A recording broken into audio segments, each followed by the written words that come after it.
Hare Krishna. Let's start with Mangalacharana. Om Agyantimirandasya Gyananjanashalakaya Chakshuranmilitam Yena Tasmai Shri Gurve Namaha Shri Chaitanya Manobhishtam Sthapitam Yena Bhutale Swayam Rupa Kadamayam Dadati Swapadantikam Vandeham Shri Guru Shri Yudapadkamalam Shri Gurun Vaishnavamscha Shri Rupam Sagrajatam Sahagana Raghunathan Vitam Tam Sajivam Sadvaitam Savadutam Parijana Sahitam Krishna Chaitanya Devam Shri Radha Krishna Padan Sahagana Lalita Shri Vishakhan Vitamscha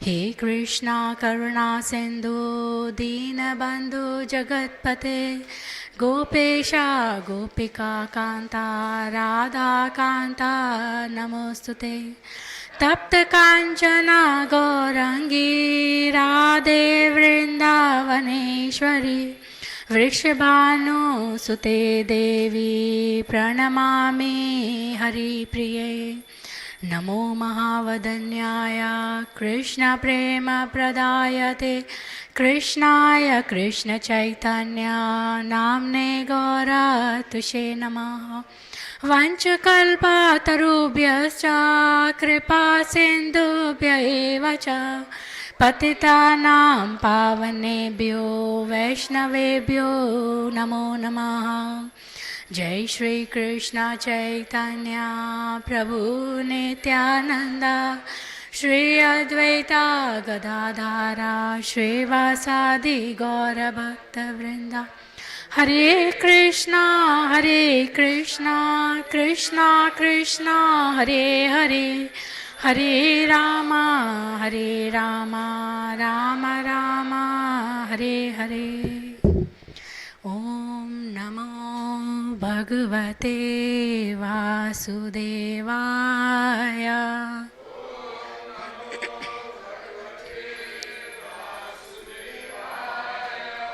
Om Namo Bhagavate Vasudevaya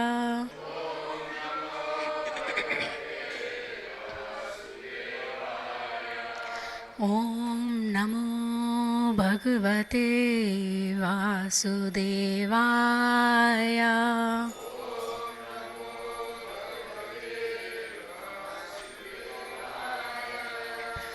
Narayanam Namaskritya Naram Chaiva Narottamam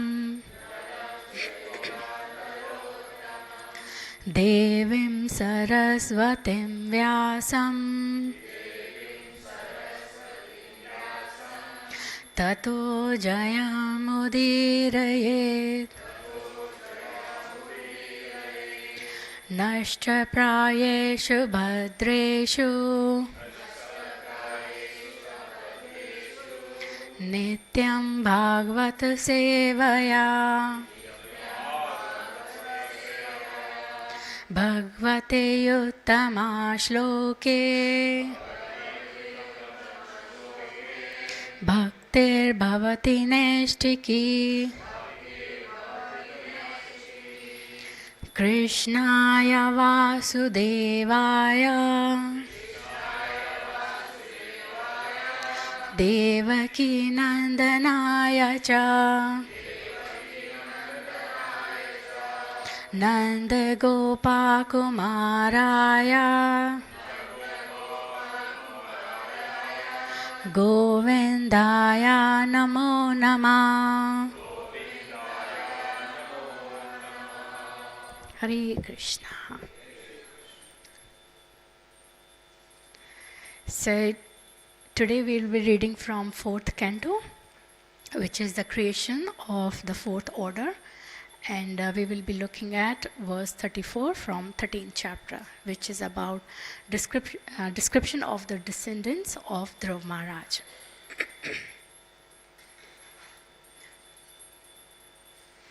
Tan kaman hare dadyat yan yan kamyate janaha आराधितो यथैवैषा तथा पुंसान् फलोदया तांस्तान् कामान् हरिर्दद्यात्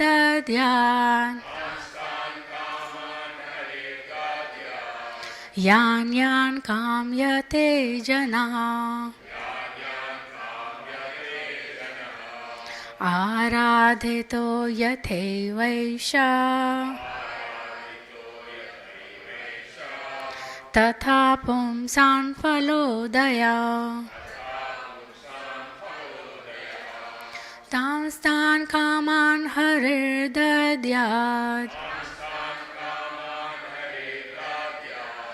यान् यान् काम्यते जनः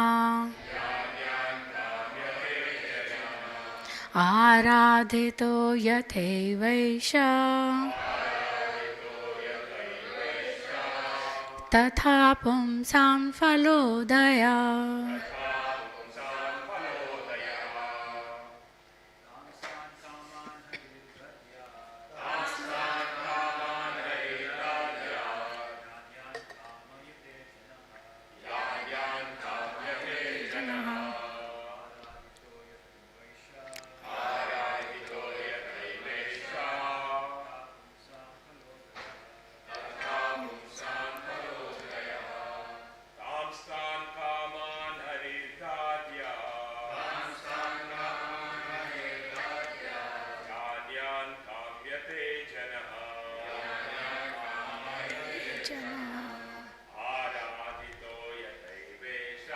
आराधितो यथैवैषा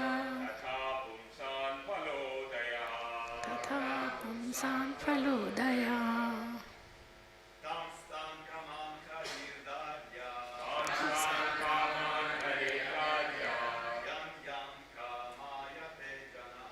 यान् यान् कामयते जनः आराधितो यथैवैषा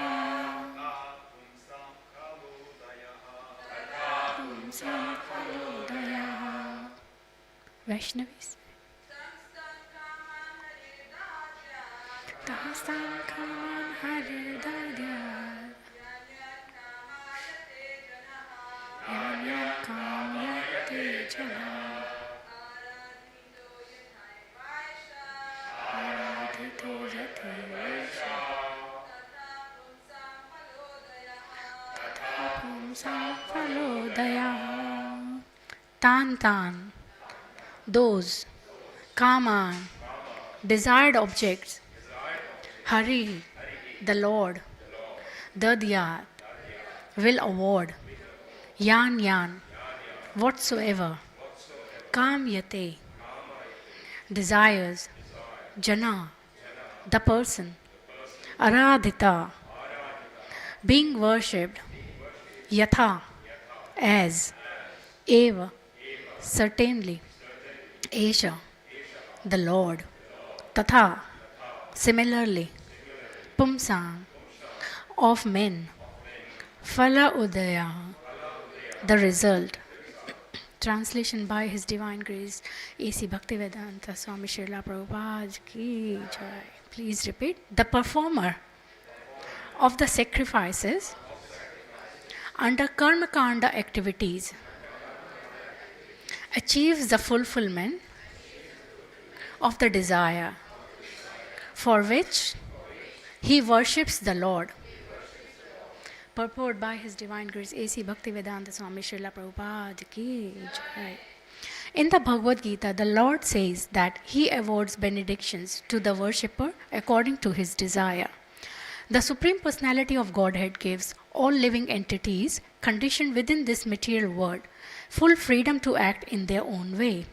But to his devotees, he says that instead of working in that way, it is better to surrender unto him, for he will take charge of the devotee.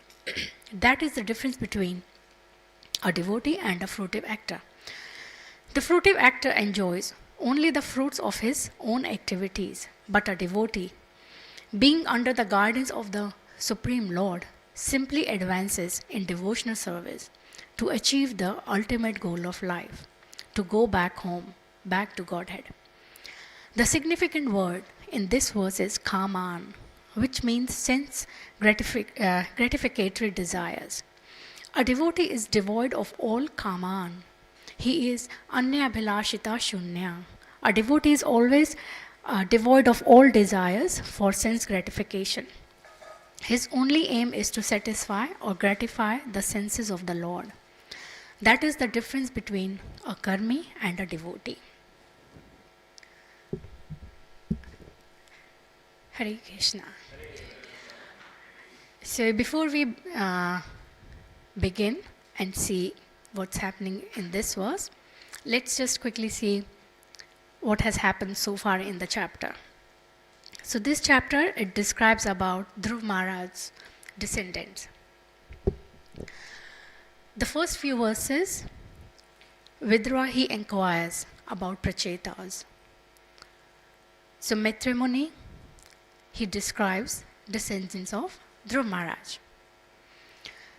Ang Maharaj, he's a great devotee. He's a pure devotee, and a great king in Dhruv Maharaj's dynasty. And his son is Vena. Vena's son is Prithu Maharaj. And Prachetas, they are born in Dhruv Maharaj's dynasty, later on. So Vidura inquires about Vena. So this chapter describes the events which lead to Vena's birth. So this is the current section we are in. So how was Vena born? Ang Maharaj, he was performing, Ashvamedha sacrifice. Kings, they normally do this sacrifice. And Devtas, they come and accept their share of oblations. But this time, Devtas didn't come to accept any oblations from Ang Maharaj's sacrifice. So he was concerned. He asked his priest, what's going on? Why are Devtas not coming? So have I done any offense? Then priest told him, Devtas didn't come because you don't have a son. And why you don't have a son? Because you did an offense in your previous life. So they told him, if you pray to the Supreme Lord for a son, he will fulfill your desire. So Ang Maharaj, he worshipped Lord Hari. And he got a son, Vena. But he was very cruel, evil.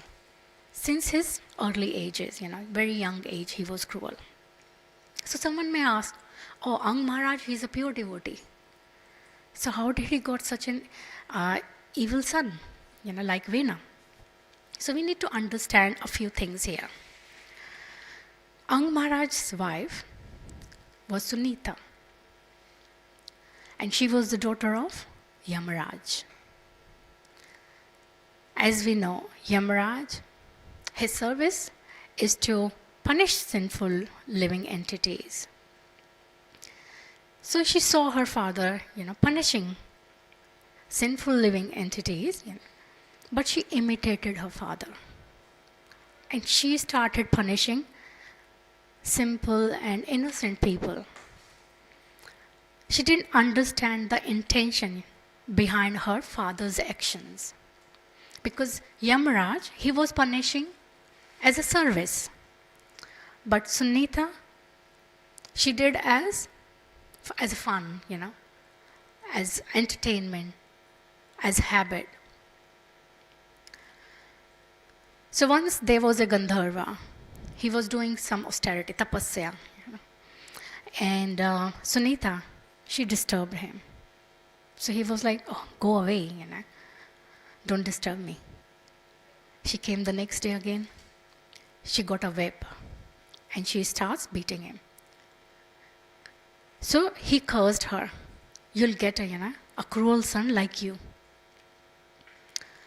So Ang Maharaj, he tried to educate his son, to rectify him, to reform him, but it didn't really work. So the point is, if someone is born in a good dynasty, in a great dynasty, it doesn't make that person automatically great. So Veena's father, Ang Maharaj, he was a great devotee, a saintly person, a sadhu. He respected Brahmanical culture. He had all good qualities, characteristics, and he's a great soul. So Veena's father, Ang Maharaj, he's a very advanced, pure devotee. And we'll see Prithu Maharaj. He'll come, he'll appear from churning of Veena's body. And he is also very great, Vaishnava. He also has, Vaishnava qualities like Karuna, very kind-hearted, tolerating offenses. Rajarishi, a great, saintly king, Krishna conscious. So, Prithu Maharaj, Veena's son, he's a great devotee. Ang Maharaj, Veena's father, he's also, a great devotee. So someone would be like, oh, hang on, what's happening here? So how come Veena isn't, a devotee? So we need to understand people have their own characteristics. And we see so many examples in Bhagavata. So for example, Prahlad Maharaj. He was born in dynasty of Hiranyakashipu, who was a great demon.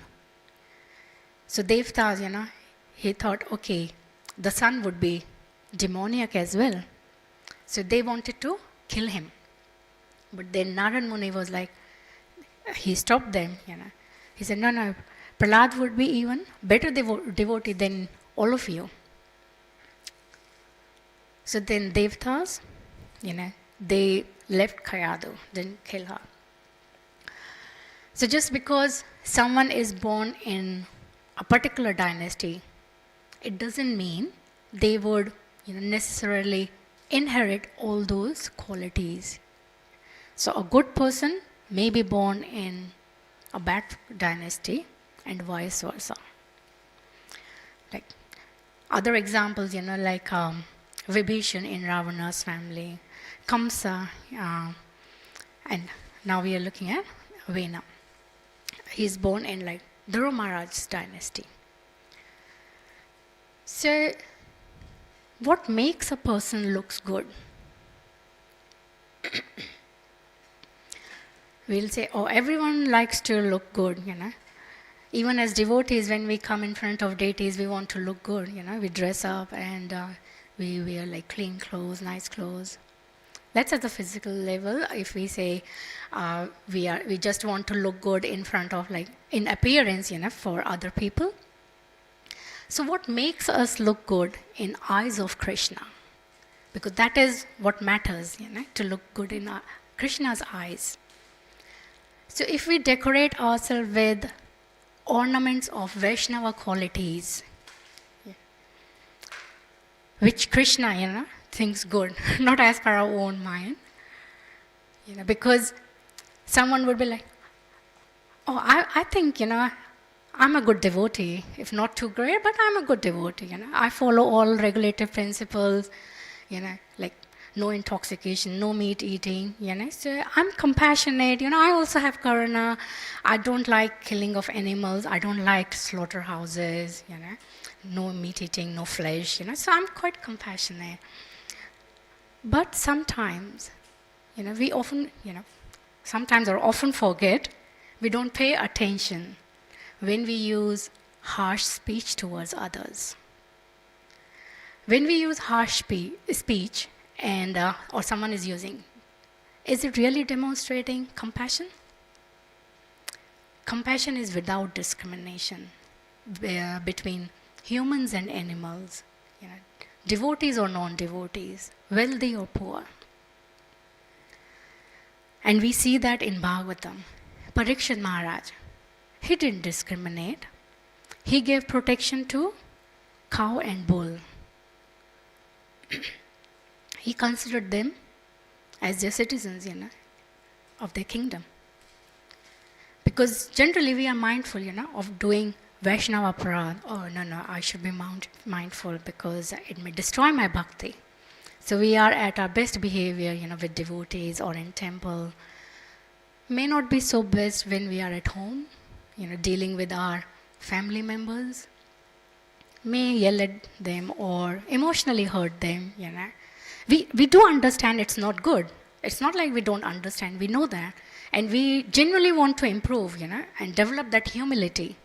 So for us, it's like work in progress, with these qualities, And sometimes we hear, even at work, and people say, when I get tired at the end of the day, I get agitated, because I'm working so hard to provide for my family and kids, Yes, a person works hard, to provide food, then clothing and, home, shelter, to make their family members happy.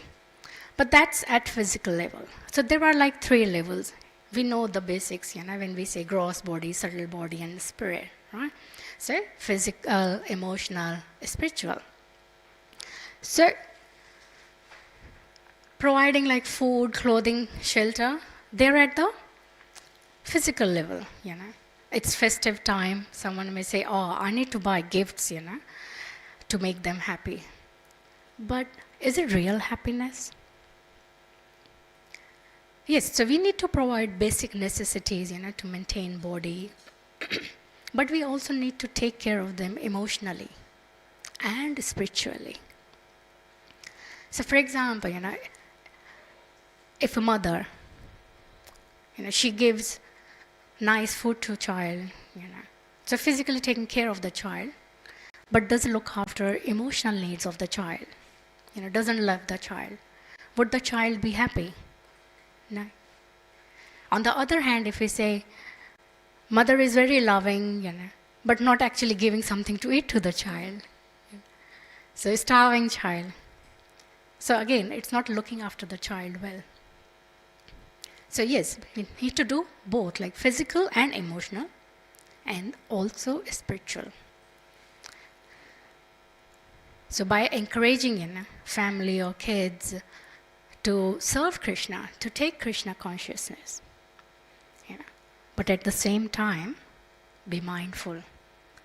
We are not imposing Krishna consciousness on them, because then what happens is, I don't want this, don't tell me what to do. I'm not taking up Krishna consciousness, if it's like this or that. So what can we do? We need to provide an environment conducive, for bhakti, to help them grow spiritually. But then we hear, what? I myself find it difficult to practice devotional service because my family, they are not supportive. They don't like it when I practice. I have a lot of pressure, from work, from home, So it's like so many responsibilities, financial pressure. So what can I do in those circumstances? We need to do our best and try to internalize and harmonize these scriptures. So what it means, to internalize, harmonize scriptures. So yes, we see in Bhagavad Gita, like 8.15, Krishna says, Dukhalyam ashashvatam. So this world is full of miseries. This place is full of sufferings. In Bhagavatam, in 6th canto, one of the purports, Srila Prabhupada, he says, this world is like a salt mine. So it doesn't matter where you go, you'll find salt and you'll taste salt. So wherever you go, you'll find sufferings and miseries, right? Even the so-called temporary happiness is a misery. Prabhupada also gives examples of slaughterhouse. He says, when someone sees a goat munching on the grass, so someone may say, oh, goat is so happy, got the grass to eat. Goat also thinking or feeling happy, got the grass to eat, without realizing, it will be slaughtered soon. So that's not real happiness, is it? It's not. Another example, is if someone is sick, diseased, and they are not aware of, then, as we saw, goat wasn't aware of. So is it a good thing, not knowing about your disease? It would be good to know about the disease and take, precautions to cure it, so that you can do the most, if you know about the disease in your whatever remaining life. As devotees, we do our, daily duties. We understand our relationship with Krishna. So we try to get that eternal happiness, in connection with Krishna. Because that would be permanent solution for all our temporary problems, Let it be finances, let it be relationship problem, any problem, So people say, yes, at home, so we have a home, right? So where we say, oh, we live, we reside. But we need to find inner home in Krishna. So when we have any kind of problem, financial or any problem, if someone incurs a huge financial loss, even a devotee, if a devotee incurs a big financial loss, and they're not able to think anything else except the loss, day and night, they're just thinking about the loss. Oh, I lost this much money. So that shows the person isn't mature enough in their sadhana. Because it shows they are taking shelter of money, the wealth they had, rather than taking shelter of Krishna. Same like if someone is too, emotionally attached to someone. So that shows they are taking shelter of that person emotionally, rather than taking Krishna's shelter. So we need to understand these relationships, which we identify with our body, just with body, they are then material relationships, because body will end. But our relationship with Krishna, it's eternal. Okay?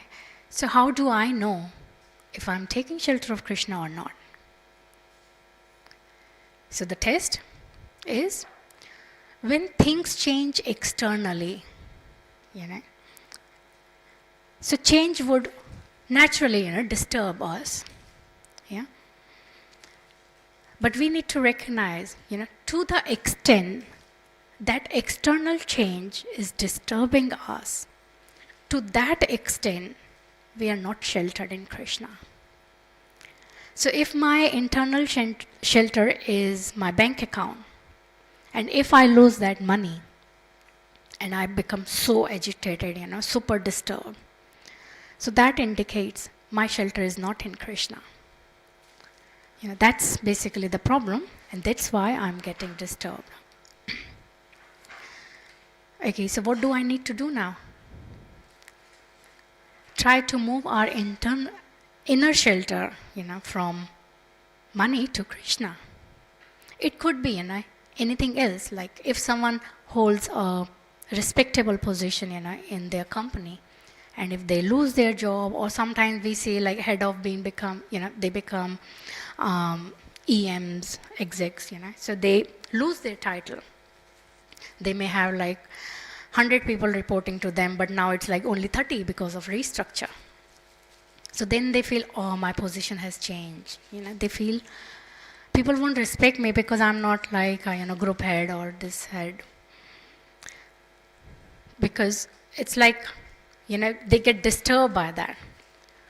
So too much disturbance indicates they actually took the shelter of the respect they were getting in that position.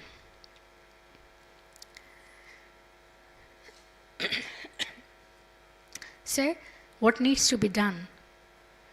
As we spoke, take internal or inner shelter in Krishna.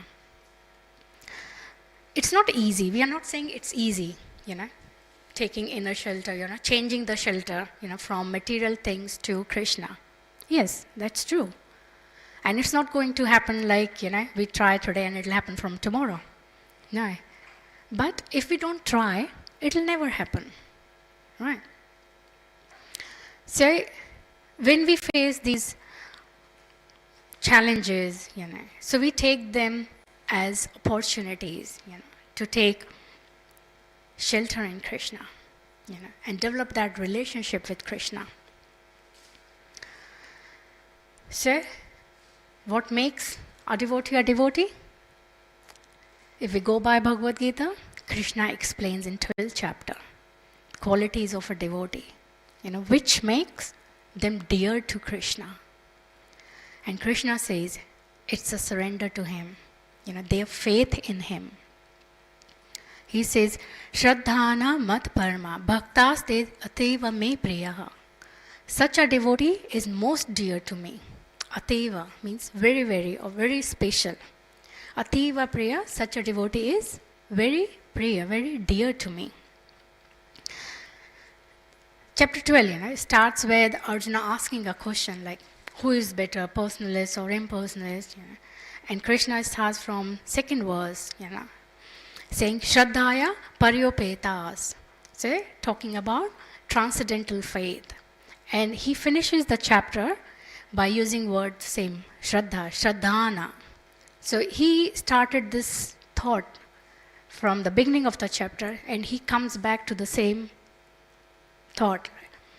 So, he started with Shraddha and ends with that. So, what Krishna says is, we need to have faith in Him. So, bhaktaste ativa me priya. Such a devotee is very dear to Him. So, our faith in Krishna makes Him happy with us. So, if one is sincerely, and seriously practicing spiritual life and devotional service, to that extent, one is ready, and one makes ready, or one makes a progress, the advancement in the spiritual life. Yeah. So a devotee, one who has faith, in the potency of devotional service, Krishna is saying that person is very dear to me. Because as devotees, we understand then nothing can bring real happiness, true happiness in this world, Krishna also says that in 6th chapter, where he says to have equal vision. So equal vision towards the material things. So in 6.8, he says, he talks about, how the pebbles, so lostrashma kanchana. So pebbles, stones and gold. So from material point of view, if we see, gold is like so precious, right? So valuable. But stone or pebbles, they are not much of the value. So how can we see gold and stones and pebbles equally? Our devotees, or as devotees, do we lose that power of discrimination? No, we don't. But we do understand both of them are material. Both of them, they can't make me happy. Because as a soul, I don't need gold, I don't need stone. Because I'm spirit, I'm spiritual. So how can anything material can satisfy me?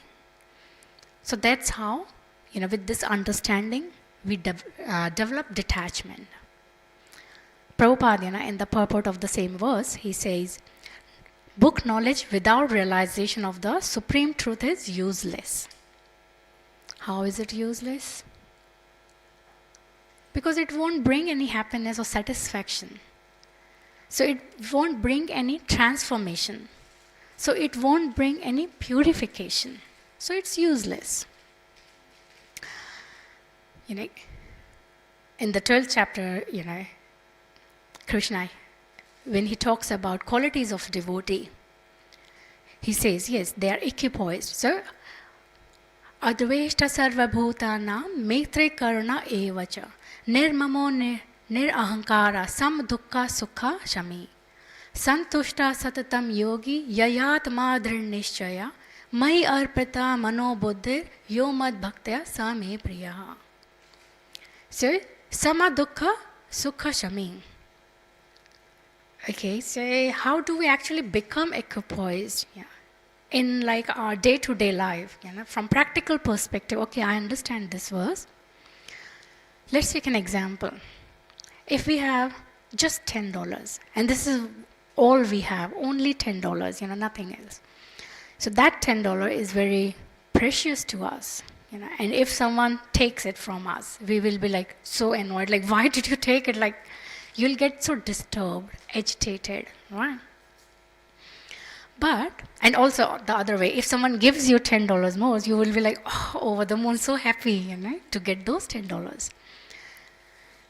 But if you have $10 million, right, and someone takes $10 from you, will it make a difference? You're like, whatever, You may even voluntarily give, to someone, you see a homeless person sitting, in the Vineyard Tunnel or Town Hall Tunnel, you'll say, yeah, here you go, Because $10, when you compare with 10 million, it's insignificant, right? So we can compare those $10, they are like material happiness, material positions, both material possessions and positions, And $10 million, we can say they are our spiritual wealth, our devotional connection with Krishna.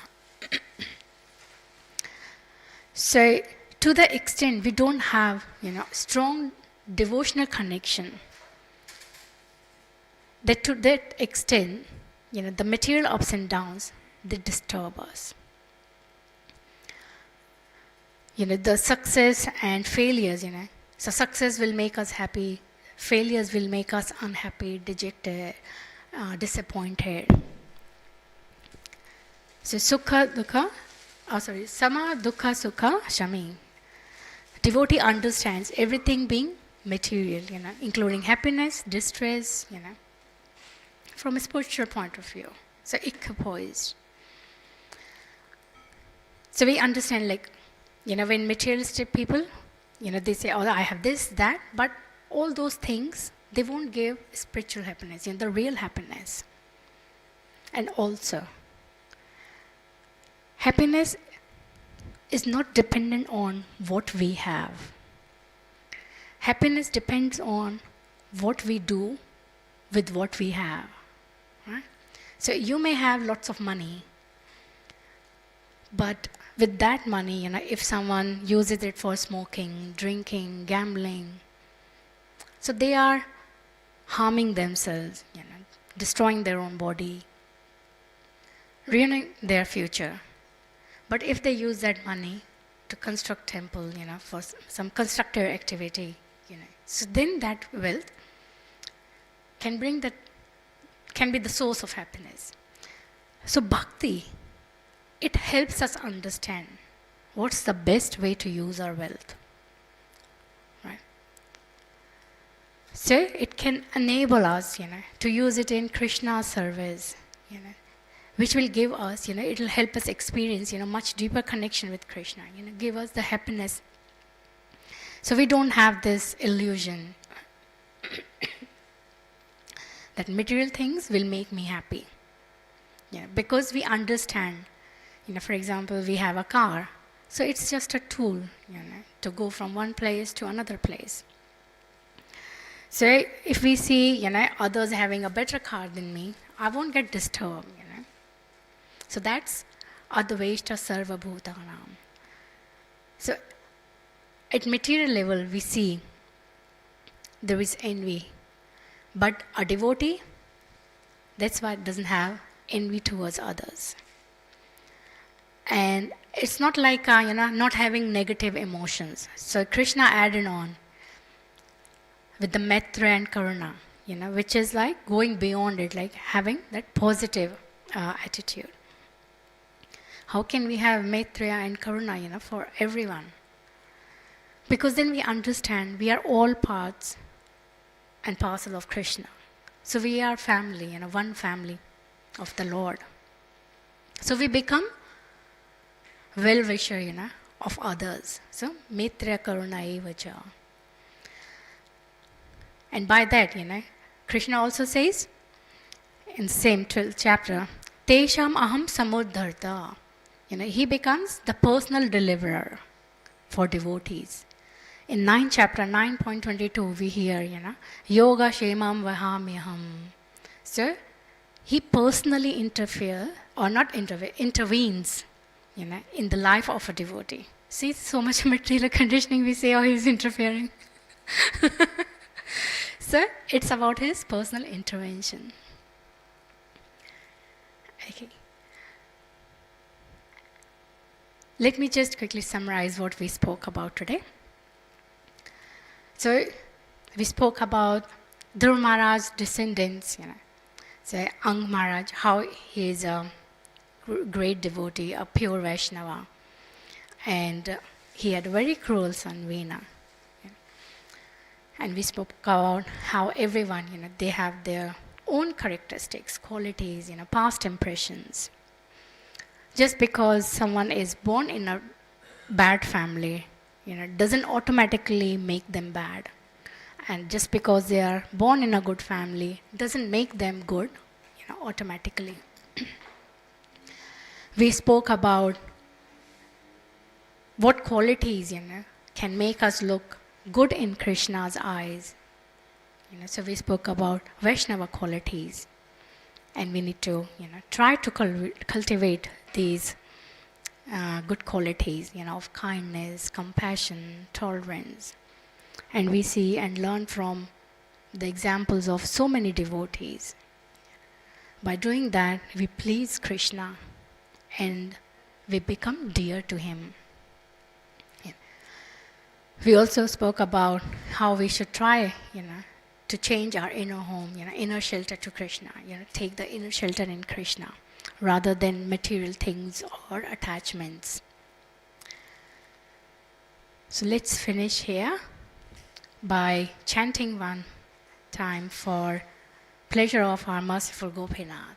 Hare Krishna, Krishna Krishna, Hare Hare, Hare Rama, Rama Rama, Hare Hare.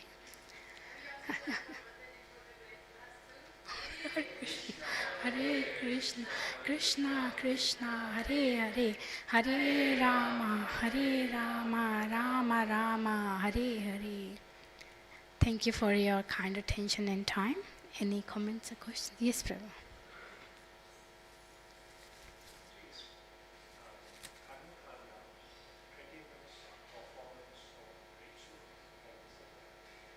Yes, Prabhu. So within the dharmic framework, we can say. Yeah. Not doing like irreligious activities in that sense. Yeah. But for the some fruits, like you are expecting some benefit, some fruitive result you are expecting. Yeah.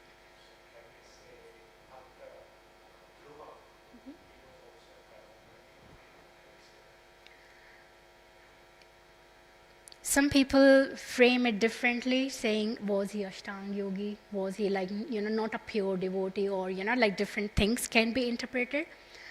But we see in Bhagavatam, that was not the case with him. So, on the face of it, like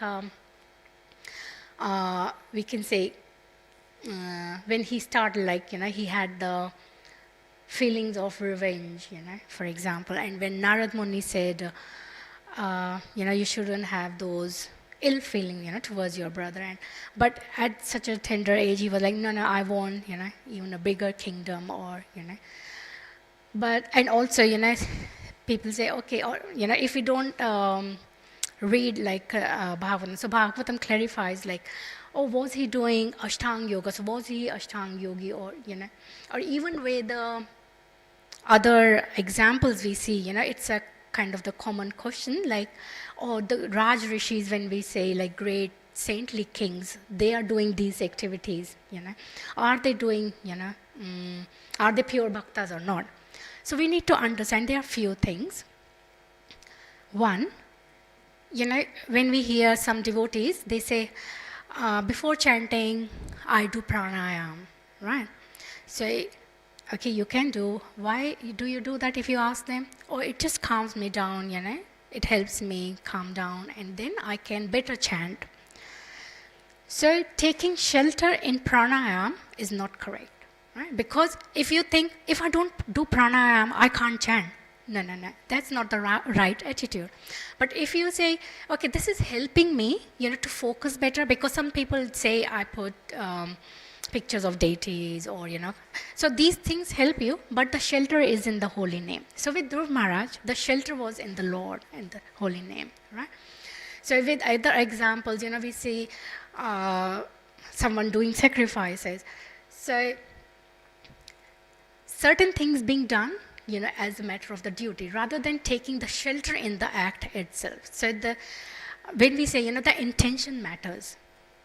And when we read, like it's being described, like for Dhruv Maharaj, he becomes, like a pure devotee. Yeah.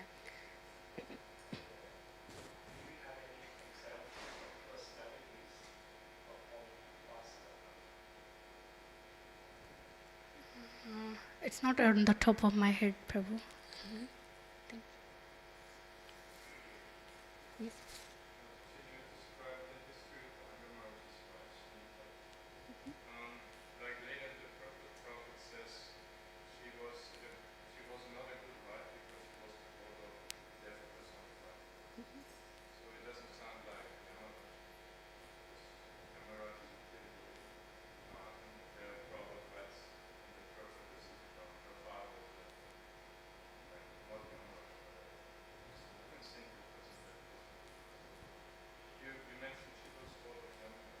Mm-hmm.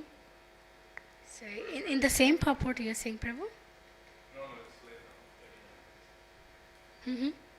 Sorry, I didn't get the... You told us something about Yamara.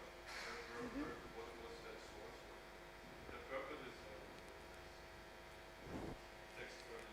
That I heard in the class, Prabhu. I can give you the source of that. Yeah. Of a senior devotee, yeah.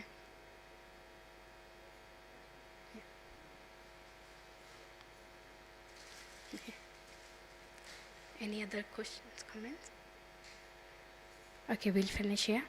Granth Raj Srimad Bhagavatam ki jai. Shri Shri Radha Gopinath Bhagwan ki jai. Jagat Guru Srila Prabhupada ki jai.